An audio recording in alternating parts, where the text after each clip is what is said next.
Now, the lives of millions of people across West Asia and the fate of the global economy will hinge on the outcome of make-or-break talks between the US and Iran this weekend in Pakistan. The streets of the capital, Islamabad, have been emptied by a sudden two-day public holiday declared to enforce strict security for the arrival of the American and Iranian delegations for their first talks since the beginning of the war. A fragile two-week ceasefire that paved the way for the talks holding for now, but Israel's massive deadly bombardment of Hezbollah and disagreements over whether Lebanon is included in the truce could still derail the meetings. The big question then that arises, will this ceasefire hold? Will Pak talks decide West Asia peace? Joining us, of course, is Major General Dwivedi, defense expert. But first, some breaking news coming in. Trump has posted a cryptic post on Truth Social as Vice President J.D. Vance departs for the US-Iran peace talks. The American president in this post has said, the world's most powerful reset. What do you make of this post that is coming from the US President, Major General Dwivedi, ahead of these talks?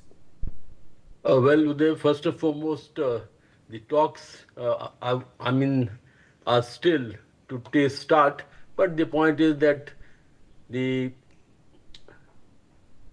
ceasefire is now on the third day. And what's exactly the stage is being set is a lot of rhetorics and a lot of talk is taking place. The president has given certain statements like the one you have flashed, the world's most powerful reset. What it implies is that the architecture of West Asia is set to change. And if these talks ultimately fructify and end up in some agreement, that's going to be a very major achievement for this region per se. So all I can say is that President is making a statement.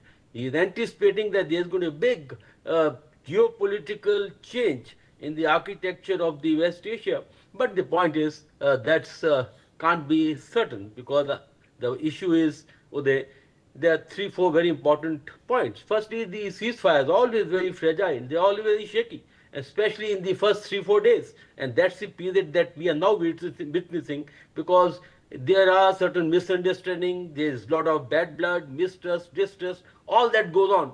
But by the time I think a week or so passes, then this certain stability take place. And you will see a lot of the rhetorics actually, because along with the negotiation, beside the position on the ground, there is also a lot of psychological information warfare that will go on. So these statements must be taken in that perspective.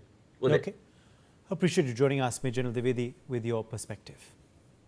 Now, the Union Cabinet has cleared the Women's Reservation Bill, setting the